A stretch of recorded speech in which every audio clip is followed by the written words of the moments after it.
Good day and welcome back to the On the Spot podcast. You are listening to Dewald Black on the Spot, and today we are going to be talking about a topic that a lot of content creators or influencers that are starting to make videos, starting to create content on different platforms would like to hear, I would think. So today we're going to be speaking about how to grow on social media and how to start making videos, how to start creating content on social media. So I myself am on a couple of different platforms and do have a fair amount of following on a couple of different platforms. So we're gonna get into different types of the topic, if that does make sense. So there's different ways in content creation and creating that a lot of people take for granted, but let's get started. So I'm going to start off with YouTube, and for the simple fact that people don't know how to use all of their platforms to benefit all of their platforms. So if people want to start doing YouTube but they have an Instagram account with 100 followers already, why don't you use that account to help you get your YouTube to maybe 10 subscribers, 15 subscribers, something like that? A lot of people don't want their personal following on Instagram to go and see what content they create. For example, I've seen people that start doing YouTube, but they're really shy about their YouTube channel, and then they make a separate Instagram account for that YouTube channel. So, people will have their personal account that you don't want people seeing you have YouTube, and then you have another Instagram account. So what is the actual point in that? Why do you want to grow two different Instagram accounts? It's basically two different, you have to divide your time exactly into, so where you can devote 100% of your time when you do Instagram creating, where you focus on your Instagram, growing your Instagram, focusing on the quality of the pictures you post on Instagram and the reach you have on your followers there. Now you're gonna divide your time into two accounts. So that is a big mistake that people do at the start of creating content, when they want to start being an influencer or a content creator. And yeah, that is the one thing you should not be shy. That is the last thing you should do when starting your YouTube channel, starting to create content on Twitch, or starting to stream. So if we look if we look in different aspects of YouTube, so there's of course what I'm doing right now. You can get podcasts, you have videos, you have streaming.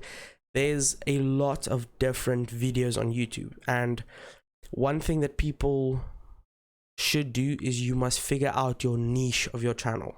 So of course you can do a lot of different types of videos, do a lot of different types of content.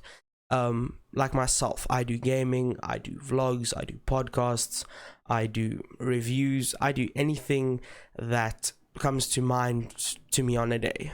And it isn't always that good when you're starting off your channel, because it can confuse your viewers. But as soon as you build a loyal fan base over time, it will benefit you doing different types of content, getting a different type of viewership, a diversity of people watching your content. So then you'll see what works for you, what doesn't work for you. This works, this maybe doesn't work that good. So if we look at YouTube videos, we can look at thumbnails, tags, descriptions, and hashtags. So if we look at our video, what is the first thing someone does before they click on the video? What makes someone click on your video? Your thumbnail. Your thumbnail is the first sight of your video. What's going to be in the video, what are you portraying, is going to be in the video. So that's why I say the thumbnail is the most important part of your video. Although it's probably something people spend the least amount of time on, it is the most important, and I can promise you that. Then you of course get tags. So a lot of people are unsure what tags are. Tags are basically search helpers. So if you're doing a review about a Canon G7X camera, and someone searches Canon G7X, your tags will determine if your video does pop up in that person's search bar or recommended.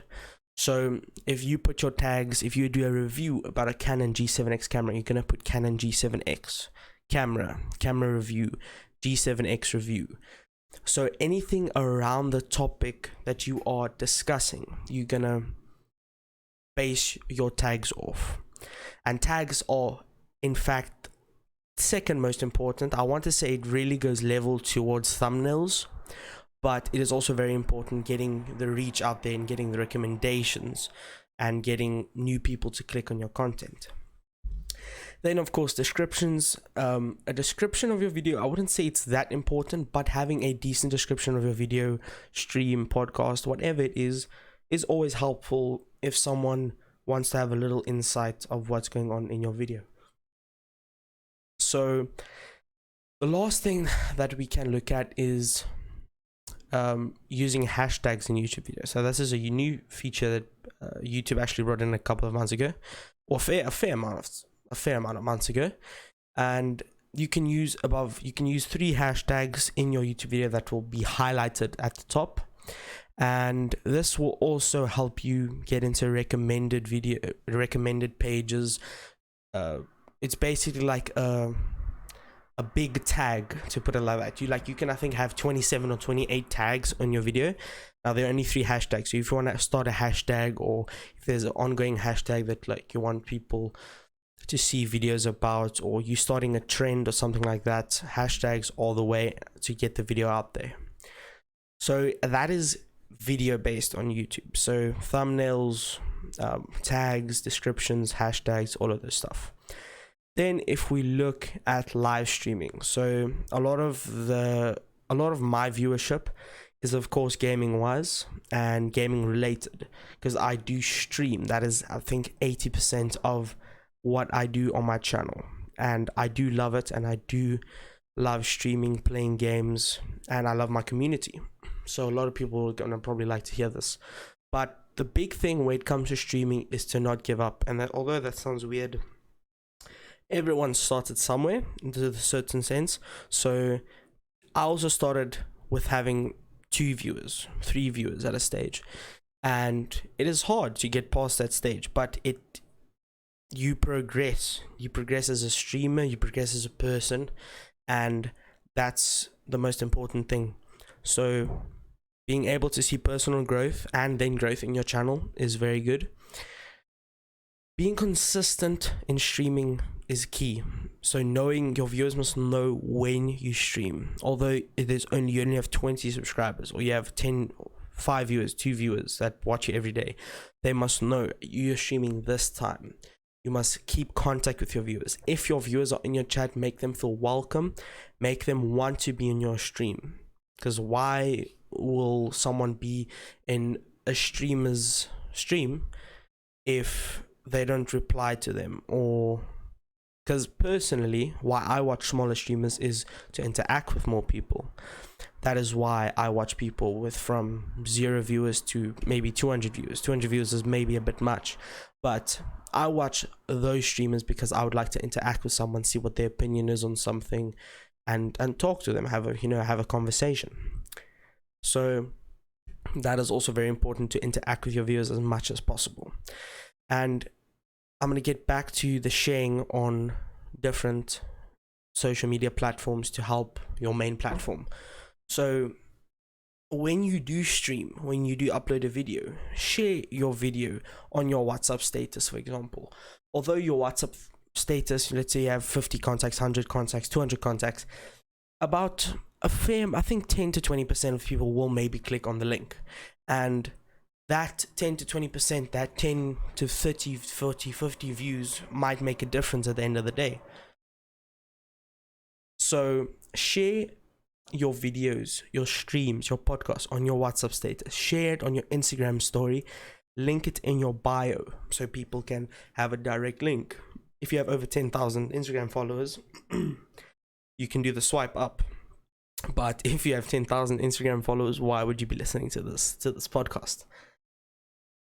Share everything you can. Twitter is a very underrated platform, and I do not know why a lot less people use it. In the gaming community, Twitter is very massive. In politics, Twitter is massive. If you are in a certain community with a lot of people in that community, Twitter can be very crucial. And so Twitter is also very important, also with communicating back with your viewers, communicating and interacting back with people in your community and viewers, of course. So basically, ground rule, ground line, whatever you want to call it, share and use other platforms to grow your main platform, and then your main platform to grow your other platforms, because that is going to be very, very, very crucial in the substantial growth of your entire brand slash channel slash whatever you want to call it. So what personally helps for me is in the streaming world, so I'm going to talk about this for more of the gamers. So in the streamer sense, if you're looking at yourself as a streamer, what I do is YouTube notifications are really, really not what they should be at the moment. So YouTube notifications don't go out certain times of the day, and I've experienced this the last week in streaming. YouTube notifications do not go out between 10 and like 2 in the afternoon. I do not know why. 10 in the morning, 2 in the afternoon, and I really do not have a clue why, but it's very strange.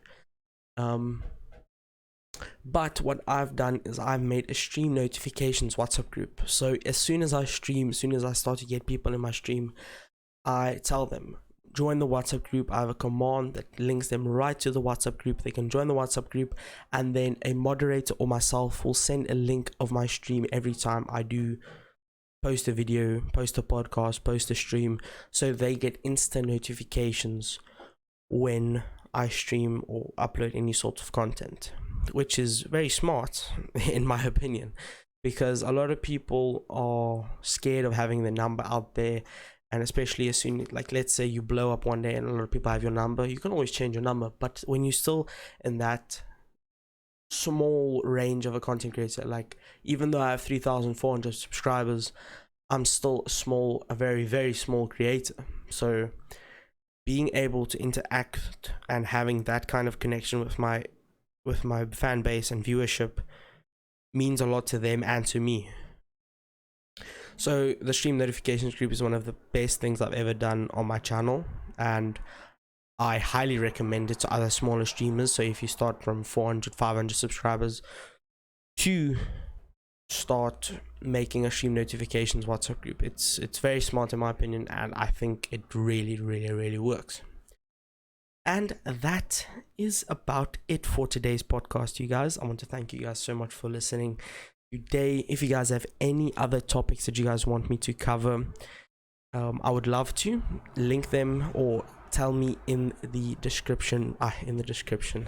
Tell me in the comment section below, message me on Twitter, all of those nice things. We're talking about sharing your platforms and, you know, helping other platforms. So make sure you guys go follow my Instagram at Dewald Black. Make sure you follow my Twitter at Dewald Black. And then that is about it. Thank you guys once again, and I will see you guys in the next podcast. It was your boy Dewald Black, and you were on the spot.